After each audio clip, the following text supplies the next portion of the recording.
Hey everybody, Steve here with Local Level Podcast. I'm sitting here with Courtney Mahoney, Senior VP of Operations for the Chicago Wolves. Thanks for having me. Appreciate it. Absolutely. Look forward to getting into the conversation with you. The first question that I had, because we had a conversation before this, was, Senior VP of Operations, that's kind of corporate talk. What would you say that you do for a living? I definitely wouldn't say that. I actually joke, I always just say I just play the music. So it's a little bit more than that, but that's kind of my go-to line. But no, this is my 24th season with the team. Wow. And I manage essentially everything but ticket sales and corporate sales, but it's community relations, game day, merchandise, creative department, and television. So a whole bunch of stuff. Yeah, that's a lot of hats. I'm sure you have a lot of people that support you with that. Absolutely. But you got your start. So, you handle marketing, you handle events, you handle, obviously, management of people doing those things. Mm-hmm. But you started out as an intern. Can you tell us a little bit about how you get started in the business? Yeah, definitely. I went to school at University of Wisconsin-Madison. I knew that I wanted to work in sports. I played sports, but I think the attraction that I like the community part of it and the fundraising and kind of this guaranteed audience every day that sports had for each and every game was really appealing. So I did a couple of internships in college, the news station and some event planning. I kind of decided that would be ideal. And then fortunately an opportunity arose at the Wolves. And I got an internship there for a woman named Romy Barrett, who was running community at the time, who was awesome to work with. And Wayne Messmer brought me on. So it's a lot of parts that kind of help guide me and do what have you. But so I started there for about 8 months, and then my boss left, and then I kind of took over community and then slowly evolved in the past handful of years. Yeah. When we were talking before, you kind of were saying that the transition from one step to another, it was like, I'm doing this now. Yeah. So you were there for 8 months, and then your boss quit. So you're thrown into something. How did that feel? Was it like overwhelming, or? It was definitely, part of it was so exciting to have like a full-time job and just like, oh my God, I really have a job in sports. This is amazing. And I was pretty familiar with it, but it was definitely, it was just so nerve-wracking. The management was different. You are now accountable. You're sitting at a big table with talking about your functions and your fundraisers and how is this going to sell tickets and sponsorship and all these things that you're just like, I just want to make a difference. So it was a really good learning curve, though. It's like you're kind of, in each and every time, as I evolved and took on more responsibility, I felt that same, like, you're going to manage creative. I'm like, I don't have a skill set for that. So you were out of your comfort zone. Yeah, constantly. Definitely. And strengthened through fire. 100%. I just didn't want to say no to anything. I wanted to take on as much as I could possibly do and help the organization. That's awesome. Yeah.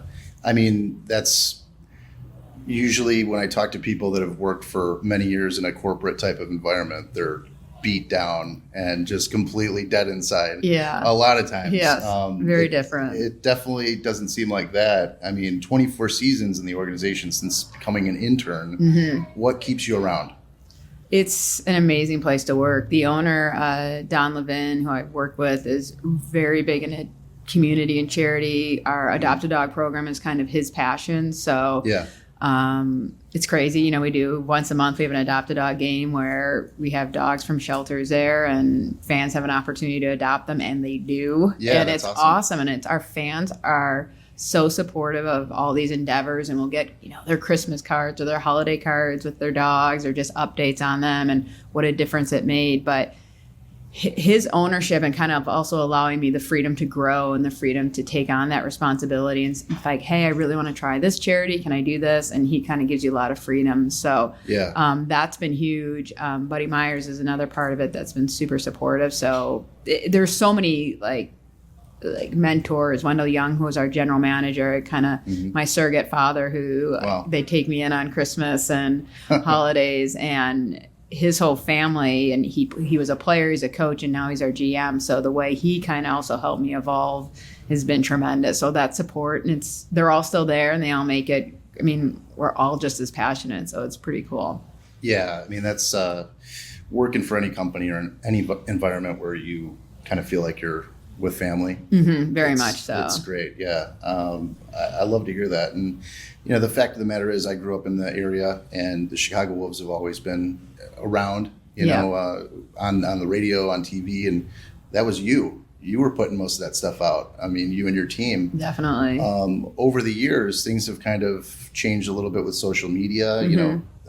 The way that you get things across, I'm sure, has changed. Can you give us a little bit of a Yeah, I mean, it's always a challenge. So it's the evolution of, I mean, we were on radio, then we weren't on radio, always on TV, and then just kind of managing how many games to be on TV. We have a great team that facilitates all of that. And really fortunate, we have ownership that spends the money on that they know is important to the fans, so they want to give back. And then, with the evolution of social media, it's challenging, right? I think everybody's still trying to figure out what's working and what doesn't, and these platforms more and more platforms keep arriving. And so what is the good content? Who are the player personalities that we want to, get out there? I think for hockey players especially, because they're wearing the helmets and it's hard to recognize them during games. Yeah, so the more you can see them without their kind of the face and see the off-ice sides of them has been really helpful for us. So we try to do as much as we can. Yeah. I mean, and I'm in marketing, and so I deal with social media and things like that all the time. I sold radio for many years too, so I'm kind of on the other end of it. I'm kind of like the provider. A lot of what you do, is buying ads and deciding that, but the creative aspect of it. When we were talking, you said that was kind of a struggle in the beginning for you because it was fresh for you, it was new.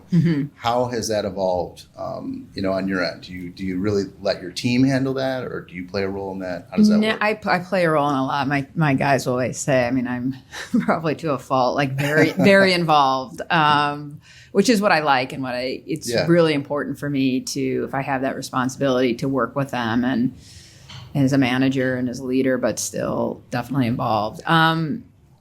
It has been challenging. So I think it's getting a lot of feedback, the difference between what I think is a 45-year-old and what the team thinks at 26 and 27. And that's what's resonating, what our players think that are between 20 and 27, which is crazy. Yeah. So it's getting that feedback and then what works. And obviously we have a social media manager, and what is resonating, what is getting a lot of the views. Hey, let's give it a shot. Maybe it works, maybe it doesn't, but really kind of pushing ourselves. What are other teams doing that great content? So I think it's definitely, it's taking risks, and sometimes you fail, sometimes you don't, but if you make that connection, it's awesome. Yeah. You got to definitely take some shots, no pun intended. Yeah. But so, I mean, some successes, a lot of successes. Can you tell us about some of the misses? Yeah, I don't know. I guess I knew you'd mentioned I got to think of my missteps and my misses. It's the hardest. No, sometimes. I know. You just block those out.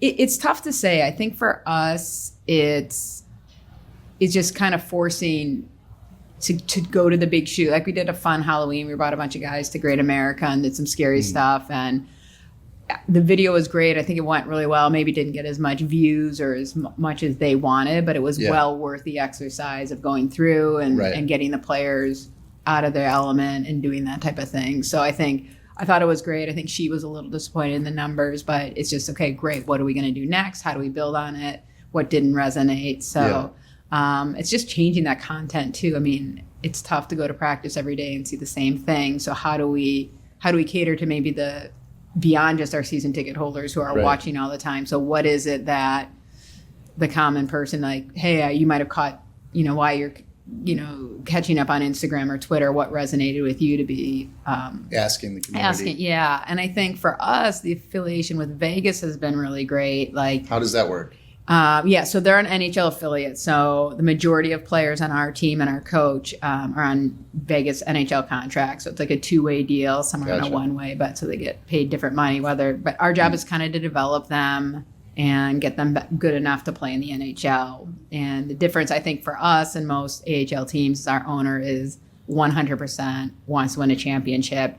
Yeah. He's great about development, but he cares about winning here and winning a team for the Wolves in Chicago. So, so you have guys going up and down. If someone gets hurt in Vegas, like, you don't have a lot of say. You lose a player. We had some great guys last year. That Nick Hague, I know, who's up and was a fan favorite, but it's just such a great opportunity for him and Cody Glass. So yeah, that makes it challenging. But the fan support, it's really interesting, the difference between guys, Vegas is very vested in, are really following our social when you do something with them or a post-game sound with a couple of those guys. It certainly hits more than maybe just a guy at a Wolves contract. Sure. So so it's kind of knowing that audience. And for us, when we used to have an affiliation with like Vancouver and then St. Louis, which is not so popular in Chicago with the Blackhawks. So Vegas has been a really great partnership. That's awesome. Yeah. I mean, it's interesting. I think that a lot of people don't realize, the business behind what's happening on the ice. There's so much more. So much, yeah. But just to backtrack a little bit with the marketing thing, because that's a little interesting. I have a little bit more experience with that. And I think a lot of the listeners, local businesses, people like that, what people ask me a lot of times is how do I do the community outreach? How do I connect with my, I guess, fan base? If you're a local business, your customer base. Do you guys handle that stuff in-house? And so in your experience, this is your wheelhouse. So what advice would you give to somebody? What are the main steps that somebody can take to really, put together like a community outreach type of thing? Yeah, I think it's, we have someone in-house that does the marketing as far as, hey, he's buying the radio ads and the TV ads and the billboards, and Mark really knows what's up with that and what's the messaging we want. So there's him, but then each and every employee almost has a responsibility to be that marketing person. So if you're youth hockey, what are you doing to promote it? What are we doing in community or merchandise? So everybody kind of has that marketing hat on, if you will. Yeah. For us, it's finding, or for community especially, it's like what resonates with our fans and what is important to them, and finding great partners as well that fit with them. So how do we create an event at if we do an event at Rep's Place, like how do we do that? And it's a great location. It's, hopefully there's Rolling Meadows, which is Russ Meadows Rink is right there. So how do we connect kind of the three dots to get the Wolves, him, and, and the community together? So I think it's finding what resonates, finding their price point, what is of value to them. For us, the good news, I think a lot of fans are very into community, and how do we create an event that is really great for the community, hopefully sells, we still have a responsibility. There's that business end of it, right? Got to sell tickets, got to sell sponsorship. How do we get the word out and generate media and social media? So it's kind of all those layers, and just really getting feedback, trusting your gut, and just doing the research too of what's working, who do we reach out to? Right. Is someone going to come deep down in the city and come to our event, or is that maybe a different audience that we need to focus on? Yeah, that's really interesting. One of the things that you brought up was the fact that you have a team, like back of the house, obviously on the ice, but back of the house for the business aspect of it.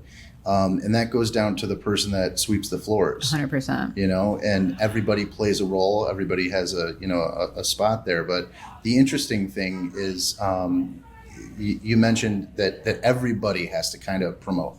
Everybody goes out and promotes. So, what would you say? Because when we were talking before, you said that you have a high bar. Your standards are high. Yes. And that's great. They have to be. Otherwise, what are you doing? What would you say that your management style is, and how do you promote that, I guess, the mindset to have even the guy sweeping really be behind the cause? How do you do that? Yeah, definitely. And for us, and I will say 100%, you're right. Like if not every single person in our organization is not vested in selling tickets, essentially, and which builds the sponsorship and everything else, it's going to be a breakdown. And what's interesting for the departments I manage is theoretically a lot of them aren't responsible. So you have the guys doing the collateral materials for creative, producing videos. There's merchandise, the game day, which is everything leading up to, like, we're putting up posters, we're putting up dashers, producing like the music and everything that goes into it. And then the community, which is all the fundraising. So if you look at it kind of like, we're not in charge of tickets. Like, hopefully we sell some through a reading program, but I have to teach them. It's a lot of new people, and it's kind of embracing that. Okay, how are we going to sell tickets through a reading program? How do we make it really altruistic and get kids to read and come to libraries? But is there an opportunity to maybe be like, hey, you get a ticket or what have you? Like, how are we, merchandising is there a way to do this? And so it's kind of, and all these collateral materials, are we making sure that it's the best way to sell tickets? So everybody has a say in it, and they need to kind of recognize that. So for us, it's very important to meet as a group and go over what is creative's goals, what is TV's, what is everybody's goals, how do they mix in, and how are we going to help each other? Yeah. And then how are we going to help the organization as a whole? Like that kind of part of it. And some of it might be totally separate, like, hey, you skate in a men's league, get those guys to come out. So, but do we have all the right tags and all that type of thing? So, hey, we're going to take a guy to a school. Maybe we should follow up. You just met Reed Duke. Maybe people are more interested. So it's just taking shots and hopefully something hits and something doesn't. Yeah. But it's really meeting with them and making sure they know. And it's a lot of always some new stuff, some old stuff, but it's kind of re-educating these guys and my team all the time. Yeah. And, you have a huge production to put on. To oversee all of that, it's got to be really a lot. It's a lot. Your hands are definitely full. So delegating tasks out to other, managers, people, handling specific departments and all that. How does that dynamic work? It's challenging, I think. I've learned and I've grown in the past, 20 some years that you have to hire people you trust. You have to delegate and give them a chance to do it. As hands-on as I am, it's important to do that. So, it's definitely a learning curve. And I have our creative director, Dan Harris, is my right-hand man. And for him, can kind of handle, if I'm at the rink all day at a game day and they come down later, he can handle a lot of that stuff. He knows what to look for. He kind of is the stop before me to help catch a lot of things. It's educating our graphic designers. 2 of them have been there for many, many years. So they kind of start knowing what to look for. I have to take the time with the new folks just to educate them of what they're doing and what to look for. And hey, what do you think about, instead of just fixing it, they're not going to get better, whether it's for here or if they move on. Like, I have to teach them. Yeah. And that's a responsibility. Yeah. And we have a responsibility, I think, as managers to take that time. It's like 22-year-olds have just come from college. It's a great opportunity. I think no better opportunity than working for the Wolves, because it's run 100% like a professional NHL team, even more so. But I have to take the time to be like, okay, what is your thought process on this? Now, can you adjust your thinking? Yeah, definitely. That's the hardest part. Yeah, 100%. Connecting. And you want to do it yourself because it's just easier. Right. But I also can't. Yeah, and it's not fair to them. It's like they want to learn, and they have to have that opportunity and forget the Sharpies one visit, or and just keeps them back up. But but it's really challenging. And delegation is, you hire people you trust and educate them to make them better is absolutely key, because I can't do it. Yeah, everything. Right. And what I've found is when you really take the time to build someone up, they're just as invested in your goal. 100%. So it really is a win-win for everybody. And now you walked right into the next question that I was going to ask. Getting these people, hiring, finding people that are going to fit the needs that you have.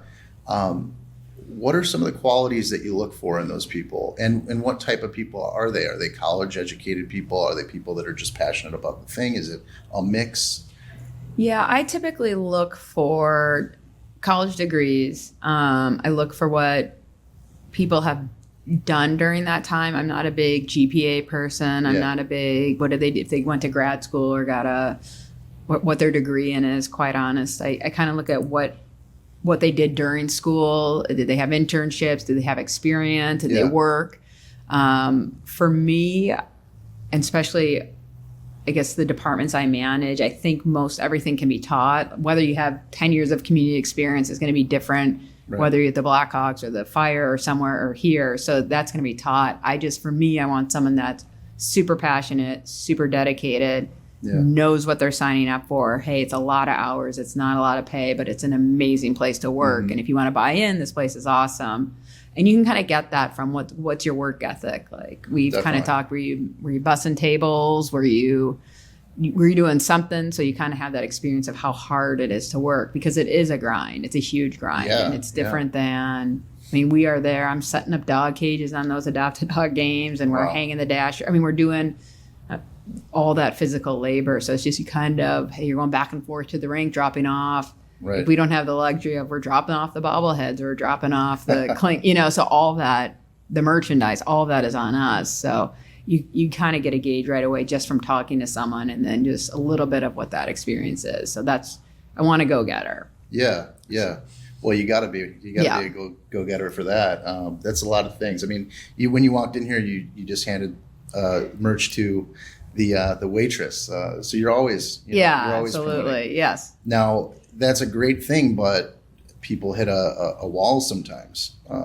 Has there ever been a time where you were like, hey, I got to pump the brakes a little bit, I'm doing too much, and it's too much stress? Yeah, it's hard. Like it's as I get older, you try to like listen to your body a little bit. I mean, like the 12-hour days back to back, and then an event, and like I think about this week where it's like, oh, we have a game Wednesday, a game Saturday, a massive event on Sunday. Like I don't have the the stamina, I guess, that I used to, but part of that is like, it's a learning curve, right? Like, what can you do? And now I'm very aware of my staff and giving them days as well, or giving them time, and coming in, getting that extra couple hours of sleep can make a difference, because you do have to take care of yourself. Yeah, definitely. You do have that responsibility, but it's kind of feeling out and maybe I'm going to spend one day a month working from home where I can just really knock stuff out and save the commute or what have you. But I feel also it's really important to have a presence in the office with everybody. But yeah, it's finding that balance and kind of trusting your gut on. But yeah, there's definitely, I mean,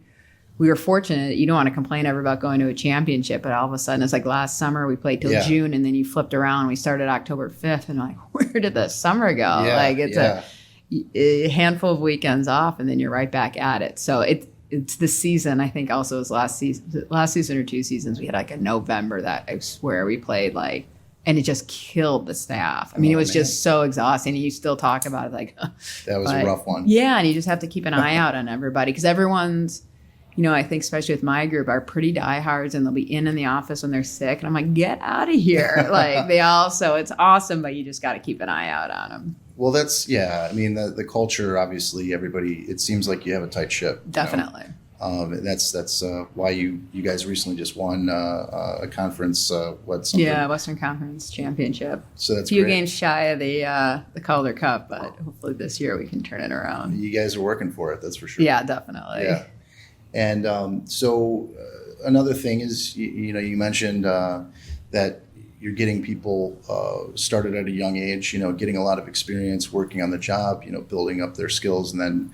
When we were talking, you said that there's been, people that kind of moved on to different organizations, but it never in a negative way, or, not at least the majority, I figure.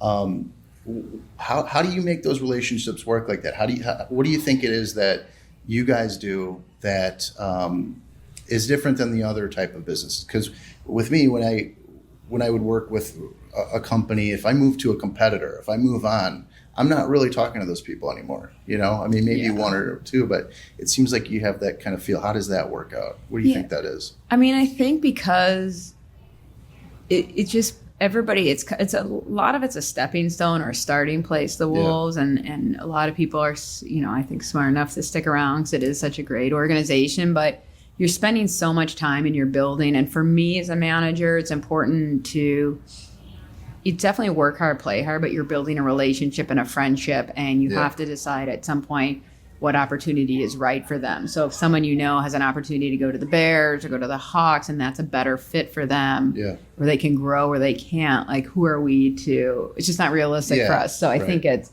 kind of maintaining that and helping them make the right decisions. And sometimes it's not the right decisions. Hey, you can do that. You're just not going to have this access or this, but whatever works for them. And I think you just have to put people as an actual person and a friend ahead of kind of everything. So that right there though has to be very helpful to your cause. Having people in other organizations, because it's a sports focused area. I mean, Chicago's a huge sports area. So how have those connections paid off over the years? It's been awesome. I mean, I have kind of, when I started, and then there's been a handful of women that came in, and one of them is at the Bears, one of it's the Blackhawks, one's up in Marquette, and one was working for GN. So it's like we have this really strong base that you can, the minute you're hiring, you're literally sending that out. And then I tell the story, my friend who was actually at Marquette was working for the Brewers, and I just sent her, I'm like, hey, I'm hiring for this community position. And she literally sent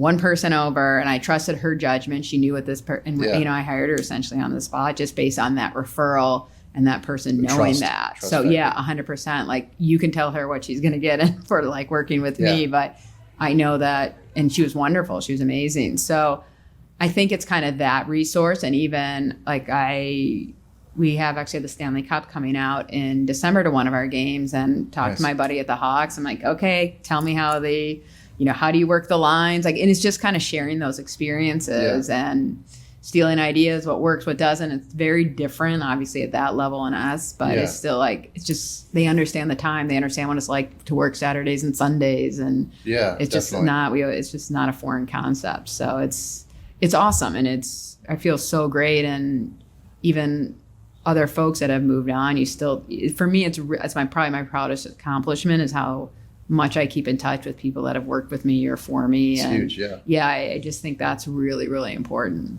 Definitely.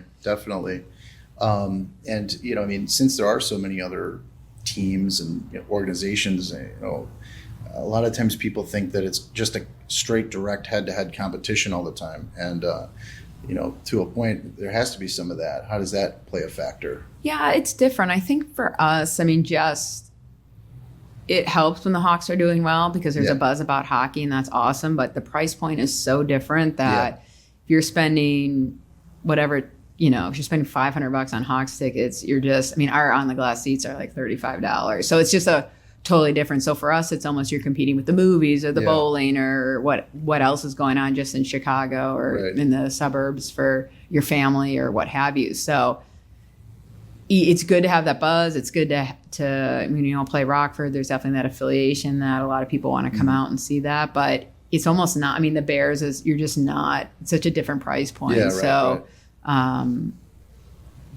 don't think it's too much of a head-to-head. But it's just certainly, I think everybody, if you talk to the American Hockey League, struggles on Sundays compared to NFL. Just a lot of people don't want to leave their couches. They want to watch football. It's just everybody struggles, and then January picks up, and it's very common amongst the league. So, and I can see that.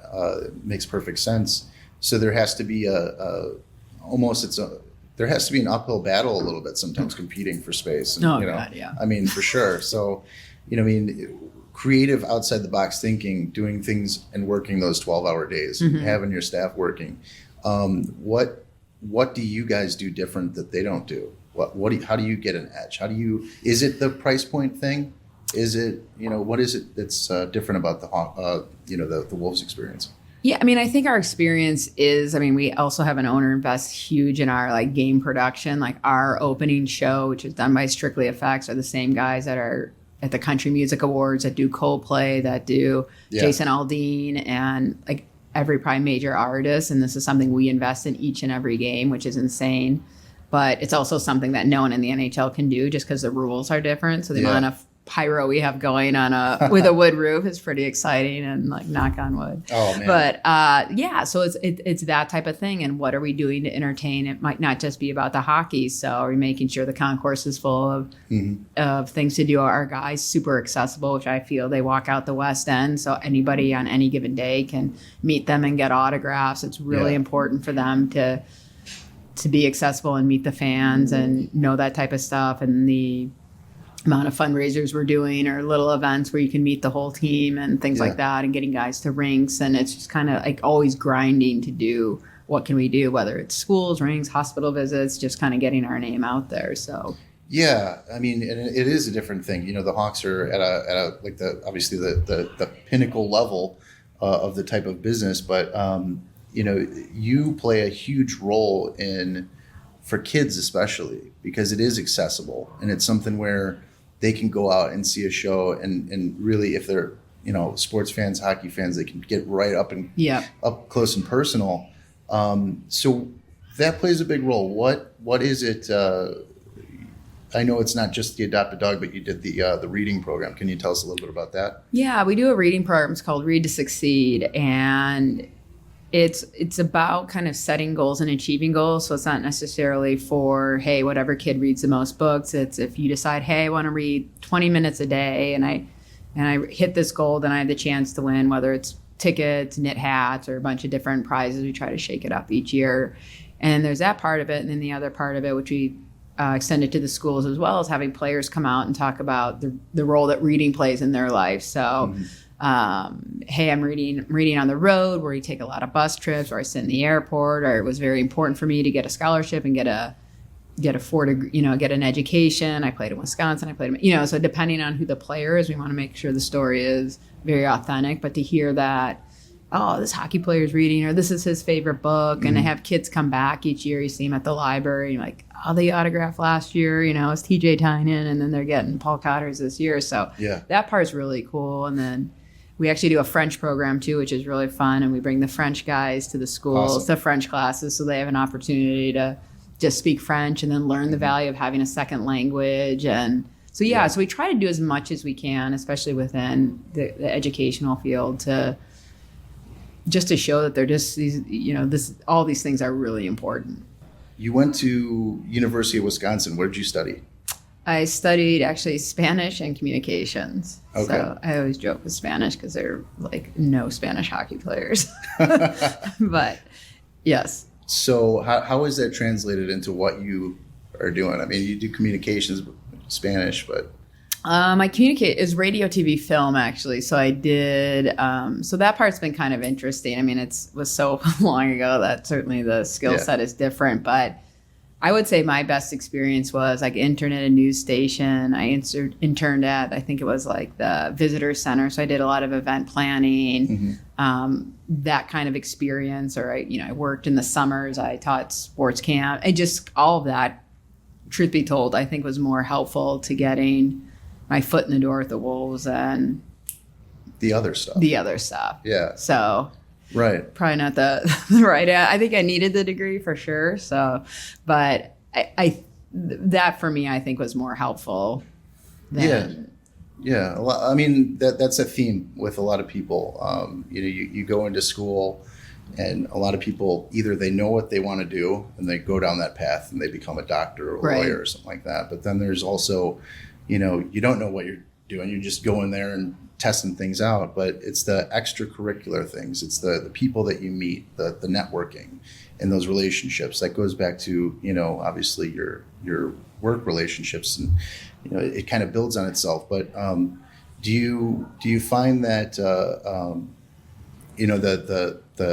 the schooling and the networking and all that stuff, does that play a big role in the I think networking is key. I mean, I hate it. Like, it's one of those things when they tell you to do it, but I think however you can connect is really helpful, just based on, hey, if I know somebody and they gave me your resume, I'm more inclined to just, can we knock this out and do it? Because the last thing I think, you want to find the right person. I think that's essential. But if you have an opportunity to skip some steps, it's always, I think with, we have so many resources in the community that you're kind of going back and forth on that.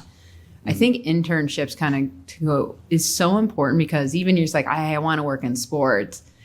And people always say, I just want to do marketing. I'm like, the job doesn't really exist. We really don't have, like, short of the guy buying. And when the guy buying all the TV time and the radio spots is not what they really want to do. So I think internships are so key to figure out what you want to do. And thought I wanted to do public relations, but then I'm like, oh, that's actually like game notes and numbers. And then I found out about community through my internship, and I loved that. And then I learned more about game day and the steps in that. So I think the more people can kind of educate themselves with the real roles that exist within a sports team, I think it's pretty important. So that's kind of a key in the future of when people are looking for jobs.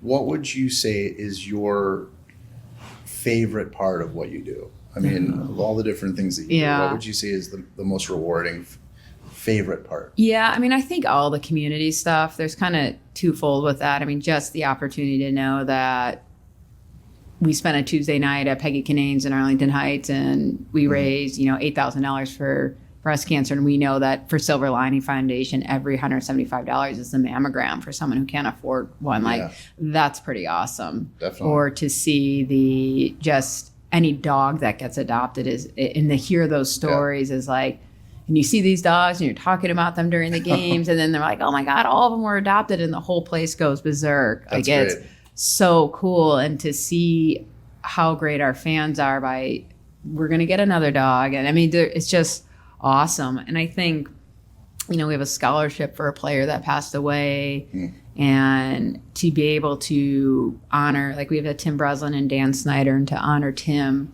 have his family come out, his wife and their 3 kids, and to come out and do the scholarship winner and the player that wins an award in his name, to kind of always keep that memory alive for them is a privilege. And same with Dan Snyder. So there's so many like layers to it, and to have so much fun. I mean, we got like a huge merch order over the weekend, and I was texting my guy, and I just like, oh my God, it's just fun. Like exciting. Yeah. And you just kind of have to, every win is a little win, and you have to enjoy it. And selling out a scratch and win tickets, or seeing people get their jerseys on the ice with the players, or seeing the kid come back that's like, oh my God, I'm reading because I met, my whomever it is like, this is an amazing gig. Yeah, like, and it sounds like it. And I think I feel very privileged to have a paid job to get to do that type of stuff. And it's awesome.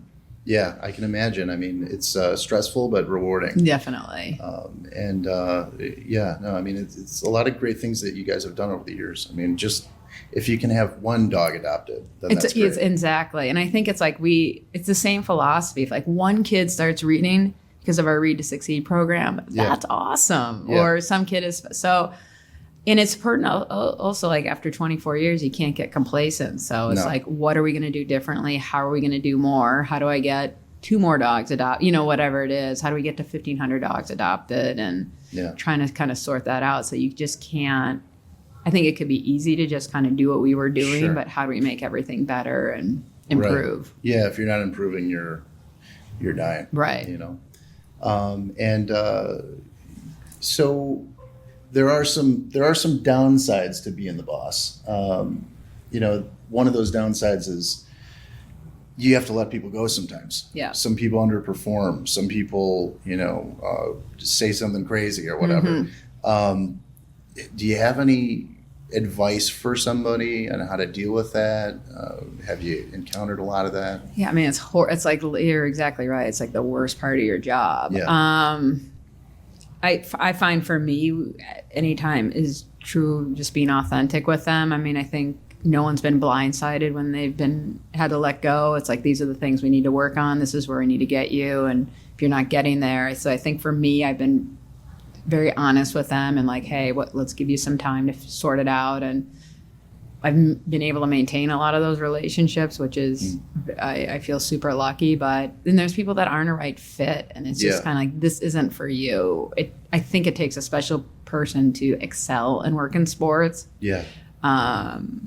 But yeah, for me, I just find being super honest and making sure people along the way also know what they need to work on, so they're not in a position where it's like, well, I had no clue you wanted me to do this. Yeah. So I think it's kind of that big understanding. Yeah. It's a difficult thing to deal with, especially with, the personal relationship a lot of times. Sometimes it overshadows some of the bad aspects of the work. But you can't allow that, and you kind of told me on the phone that you have a high bar. Can you give us an example of what that bar is? How does that work? What standards do you set? Yeah, I mean, we as a group, for the organization, and we talk about, I always kind of use the Friday Night Lights, Clear Eyes, Full Hearts quote at the end of we have a meeting every game day. And there's a quote, the larger quote is about, can you be perfect every game? And can you it's about looking your teammate in the eye and knowing you did everything you could do for success. And that's the bar. Like, did you do everything you could for this game, for this event, for this work day, for 8 hours that helped this organization, did you help everybody else, that if these people are packing stuff for floor hockey, did you do what you needed to do to help them? Yeah. Ask the right question. Did you guys sell tickets? So I think it's kind of that. I want everything from you for the time you're in the office at this event or whatever you're doing. Our goals are very clear. We as the operations group, we meet about them, we set them. We'll check back with them in the mid-season so everybody knows what everybody's doing too, to make sure, are you creating the best materials for me to sell tickets to get fed? Do you know what's going on? So if someone stops you in the arena, that you can answer the right questions. So, that bar is set from our owners, which is is essentially like winning championships, and then I think giving back to the community and generating revenue. I mean, if we don't generate revenue, it sounds like, I mean, you want to pretend that it's not important, but it's so important. And I need people in the building to cheer on. It's so much more fun to do a game and so much more successful. And players like playing in front of a big crowd. So, and that enables us to do adopt a dog programs and reading programs and getting sponsors on board to support these. So, and you can make a mistake once, don't make the same mistake twice. I think is just, that means you're just, detail. I mean, there's so many kind of levels of just like details matter, like just do the right thing and be better. Like I could go on a whole diatribe, but. Well, I mean, any part of management, it's you, in order to be a good manager, you have to be a true believer. Yeah. And the sign of a good manager is when you just can't understand why, Yeah. But and I feel like I'm the one setting up. I'm not asking them. Like, I'm not a big like delegator and just show up. Like, feel like I'm the first one at the ring for every game day and the last one there. Yeah. I'm setting up a dog cage or refuse to let anybody else on my staff do it. And we, Dan and I are hanging dashers and we're putting up posters. And if I've been there, done that at every visit and what have you. So I think those things you just want to create and being super fair. Like, this is how this is going, but you can't question. I don't know. I think that part is really important to kind of set the tone for them. Definitely. Yeah. Lead by example. Yeah. And, you mentioned obviously that it is revenue first, but winning first. Winning first. If you're not winning, if you're the worst team in the league, then nobody's going to buy tickets. Yeah. So, that policy of the drive of the competition, how does that translate really to the back office? I mean, how do you handle that? Well, I mean, I think you have the expectations like this. Everybody who works in the office is very vested in the team and wants to win a championship. I mean, that's part of the reason you work in sports, because it's super fun to win a championship. Like, I've had the privilege to win 4 of them, and those nights are just the camaraderie and what have you is awesome. So we expect those players each and every game to give each and every shift. So that is the same equivalent. Like, we're asking this of these players. We're asking them to work their tail off and be successful. So you best be selling tickets. You best be making the phone calls. You best be going through your assignments and designing pretty things. And so I think it's very similar. And listen, you're right. The on-ice success affects how it makes our job harder to sell tickets. It makes our job. Man, our social media was great when we were in the finals. Everybody cared, and everybody was very vested when Vegas was out. So that's awesome. But now we have to just continue to work as hard because we don't have that luxury of just a million people following us. And so it's very similar in that sense. If that team doesn't work together on the ice, if all 20 guys aren't, it's same thing with us. Yeah, I mean, they're the product. I mean, it's kind of a strange way to put it. Yeah. But it's the truth. Yeah. Now, at the same time, your job is to make sure that it sells and make sure that the revenue comes in, for the most part. So part of it. Yeah, right. So if, not to say this is happening, but if, say, for instance, the team wasn't doing well. Well, we're not right now. Like if it was a long-term drought, what... do you have a plan in place for that? Is there something are there protocols? Is there something, what can you do on your end to really make it work? My job is to do that. Like, it's every game. So if God forbid the game starts off and we're down 5 goals, I produce the games. I'm in the bubble with playing the music and making noises. So I need to, the noise meters, so my job is how do I create an atmosphere for the next 2.5 hours that people are having a blast, whether it's more, whether they're scoring goals or not. If we're not, then we're gonna what's resonating with the crowd? Do we need to play a little sing-along music? Do we need to get the Bon Jovi going, the Neil Diamond? So I think it's that part of it that we have that responsibility. If there's 10,000, 15,000 or 2,000 in the building, I have to make sure that the guys working the slapshot cage and the radar cage and everybody's on point, that my mascot in the wolf pack is super entertaining that day and dancing more than they've ever danced before. So you have that, and that doesn't change for us in ops. Like, does everything look great? Are we creating videos? Are we doing everything to entertain? If we just don't have the luxury of we don't have the luxury where people are coming for hockey, just hockey. Mm-hmm. So there are a lot of people that are, but there's a lot of people. Oh, my kid's in the choir. I'm going to come out to the game, so I need to make sure I create an environment that. Yeah. Oh, I'm going to come back. It's fun to see my kids sing in the choir, but this is so cool. We got this cool bobblehead, or we got this, or we're going to come back because it was cheap, it was affordable, it was fun. Well, my girlfriend and her daughter just went to Wolves game the other day. Yeah. And they loved it. They loved it. Time. Awesome. Yeah. Great time. So cool. Definitely a success.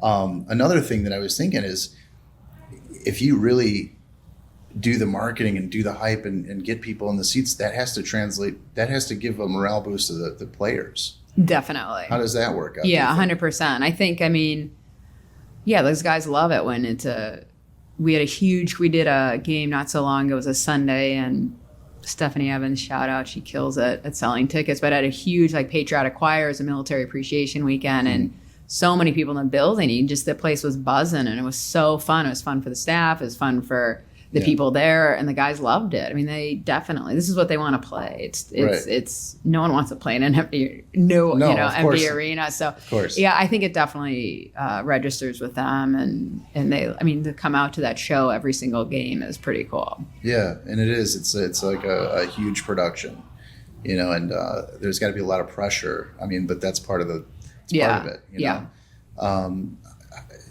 The players that come out, they're starting out in their careers a lot of times, right? Most of them, yeah. So half and half. How do you think that, is there a learning curve there? How involved are you with the actual players? Very much so. So as soon as they kind of get here, I meet with them as a group, and then I'm the person that's their liaison. If they need to find a place to stay, they need to anything, we kind of joke, anything.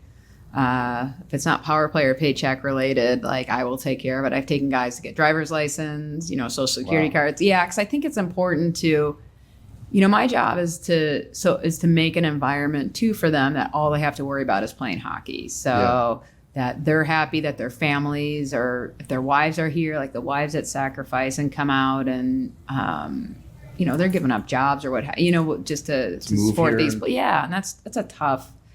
They're kind of my unsung heroes of the group of the wives and the women that support these guys. But so making sure, hey, they found a place, they're good to go, that they're literally their room at the game, they have passes.